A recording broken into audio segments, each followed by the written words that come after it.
Hello বন্ধুরা, আজ আমি আপনাদের সামনে নরফ্লাক্স 400 ট্যাবলেটটি সম্পর্কে বিস্তারিত আলোচনা করব। যে সমস্ত দর্শকবৃন্দ বা পেশেন্টগণ এই নরফ্লাক্স 400 ট্যাবলেটটি সম্পর্কে বিস্তারিত জানতে চান, তারা এই ভিডিওটি মিডিলে স্কিপ বা এড়িয়ে যাবেন না, তাহলে কিছুই বুঝতে পারবেন না। আজ এই নরফ্লাক্স 400 ট্যাবলেটটি সম্পর্কে বিস্তারিত আলোচনা করা হবে। এই ট্যাবলেটটি কোন কোন ক্ষেত্রে ব্যবহার করা হয়, বা এই ট্যাবলেটটির প্রাইস কত রয়েছে, বা এই ট্যাবলেটটির পার্শ্ব প্রতিক্রিয়া কী রয়েছে, কোন কোন রোগীর ক্ষেত্রে এটি দেওয়া যাবে না, সে সম্পর্কে বিস্তারিত আলোচনা করব। তাই এই ভিডিওটি মূল আলোচনায় ফিরে যাওয়ার পূর্বে বা আলোচনা করার পূর্বে আপনাদের কাছে একটি ছোট্ট রিকোয়েস্ট রয়েছে। সেটি হচ্ছে, আপনারা যদি চ্যানেলটি এখনও পর্যন্ত সাবস্ক্রাইব না করে থাকেন, তাহলে এই ভিডিওর নিচে যে লাল সাবস্ক্রাইব বাটনটি আছে সেটি ক্লিক করবেন, আর তার পাশে যে ঘন্টা চিহ্নটি আছে সেটি বাজিয়ে দিন।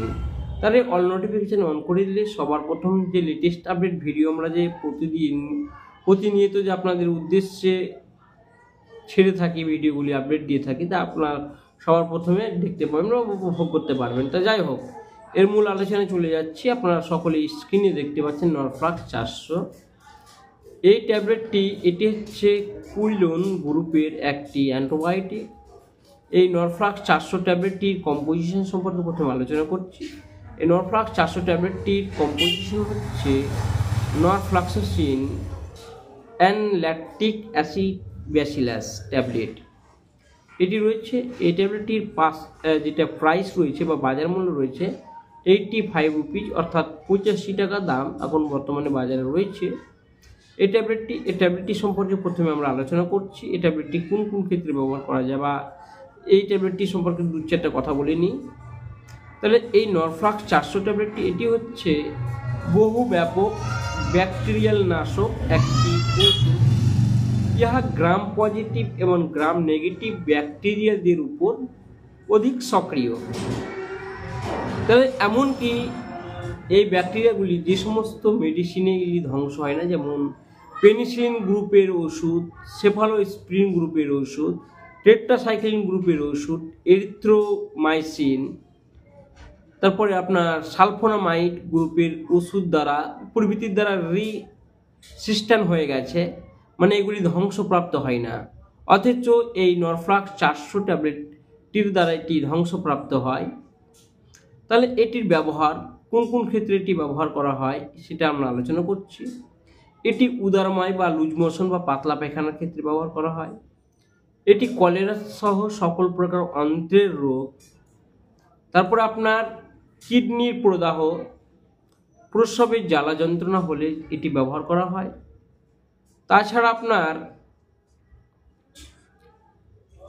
সিফিলিস, গনোরিয়া থেকে শুরু করে সকল প্রকার জননতন্ত্রের রোগ, তারপরে আপনার প্রোস্টেট গ্রন্থির প্রদাহ থেকে শুরু করে সকল প্রকার মূত্রযন্ত্রের পীড়া, তারপরে আপনার নতুন এবং পুরনো কর্ণের রোগের ক্ষেত্রে এটি ব্যবহার করা হয়।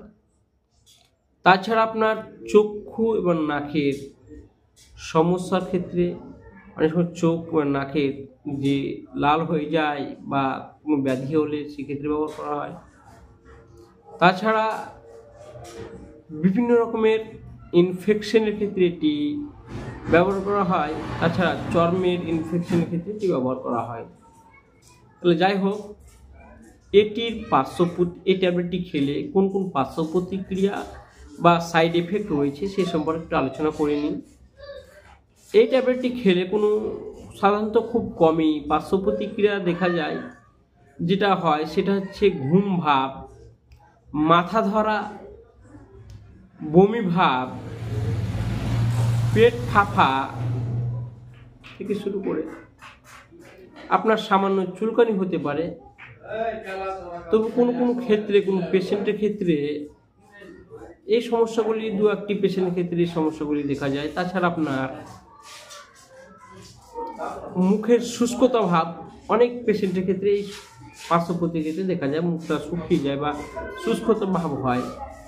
তাছাড়া সাবধানতা, কোন কোন পেশেন্টের ক্ষেত্রে এই ট্যাবলেটটি দেওয়া যায় না সে সম্পর্কে আলোচনা করছি। এটি 12 বছরের নিচের শিশুদের এই ট্যাবলেটটি একেবারে দেওয়া উচিত নয় বা দেওয়া যাবে না। তাছাড়া গর্ভবতী মহিলাদের এই ট্যাবলেটটি একেবারে নিষিদ্ধ। তাছাড়া আপনার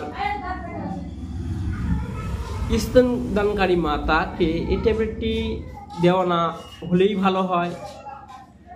তাছাড়া আপনার এই ট্যাবলেটটি খাওয়ার নিয়ম হচ্ছে, ট্যাবলেটটি যেদিন খাবেন সেদিন প্রচুর পরিমাণে জল খেলে ভালো হয়। তাছাড়া আপনার এই নরফ্লাক্স 400 ট্যাবলেটটি খাবার আধা ঘন্টা আগে খেলে সবথেকে ভালো ফল পাওয়া যায়। তাহলে সকলেই ভালো থাকবেন, সকলেই সুস্থ থাকবেন, সকলের সুস্থ এবং স্বাস্থ্যের শুভকামনা করে এবং সকলকে এই নতুন বছর 2025 সালের আন্তরিক শুভেচ্ছা জ্ঞাপন করে আমরা এখানেই শেষ করলাম। সকলে ভালো থাকবেন, সুস্থ থাকবেন।